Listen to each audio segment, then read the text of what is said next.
Kids who were raised by their siblings, how did it turn out? When I was 6, my mom passed away, and my dad just checked out. He was around, but not there, always working late or staring at the TV with a beer. So my sister, Jess, who was 16, stepped up. She basically raised me and my little brother Mikey, 4 at the time. Jess was a kid herself, but she took charge like a boss. She'd get us up for school, make sure we ate, and help with homework. I remember her burning toast so bad the smoke alarm went off, and we'd laugh while she yelled, "Why is cooking so hard?" She wasn't a mom. She was messy, stressed, and sometimes snapped at us over little things like leaving dishes in the sink. But she always apologized after, usually with a hug and a, "I'm trying, okay?" School was tough for me. I was shy and got picked on for my ratty sneakers. Jess noticed and saved up from her part-time job at the diner to buy me new ones. They weren't fancy, just basic Nikes from the clearance rack, but I felt fantastic. She'd also show up to my parent-teacher conferences, even though she was barely old enough to drive. Teachers gave her weird looks, but she'd sit there taking notes, asking how I could do better in math. Mikey was a handful, always getting into fights or drawing on walls. Jess would ground him, but then sneak him an extra cookie later because she felt bad. We had fun too. Jess would blast her old Fall Out Boy CDs and we'd have dance parties in the living room, jumping on the couch until Dad yelled at us to quit it.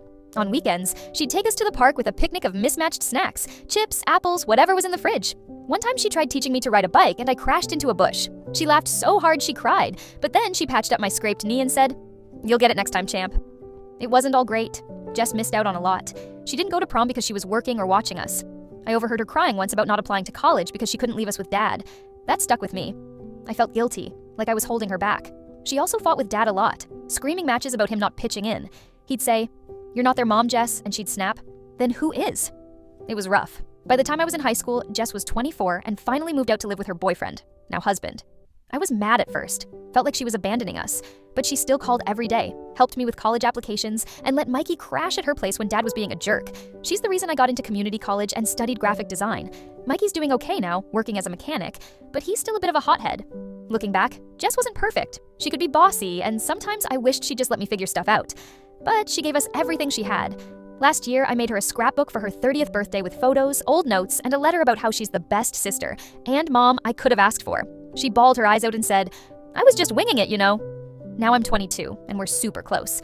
Jess has a baby girl now, and I'm the cool aunt who sneaks her candy. Mikey's coming around more too. Dad's still Dad. He tries a bit more, but it's Jess who holds us together.